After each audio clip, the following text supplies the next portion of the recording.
கிறிஸ்துவுக்குள் பிரியமான அன்பு சகோதர சகோதரிகளுக்கு இன்று 23ஆம் தேதி திங்கட்கிழமை உங்களுக்கும் உங்களுடைய குடும்பத்திற்கும் உங்கள் பிள்ளைகளுக்கும் கர்த்தருடைய ஜீவ வார்த்தை வெளிப்படுத்தல் எழுதின புஸ்தகம் 21வது அதிகாரம் 3வது வசனம்.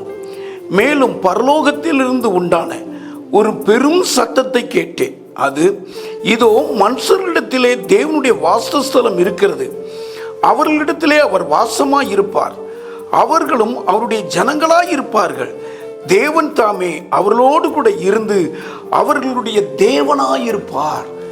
இந்த அற்புத ஜீவ வார்த்தையை கேட்கிற நீங்க பாக்கியவான்கள். இந்த ஜீவ வார்த்தை நிறைவேற இயேசு சிலுவையில் மரித்திருக்கிறார். இந்த நாளெல்லாம் உங்களுக்கு இந்த வசனம் ஆசீர்வாதத்தை கொண்டு வரும். ஜெபிப்போம். பரலோக தகப்பனே, இந்த ஜீவ வார்த்தை நிறைவேற இயேசு சிலுவையில் மரித்திருக்கீங்க. கேட்கிற உங்களுடைய பிள்ளைகளுக்கு இந்த வசனத்தின் பிரகாரம் அந்த ஆசீர்வாதமாய் இருப்பார்களாக. இயேசுவின் மூலம் ஜெபிக்கிறேன் பிதாவே.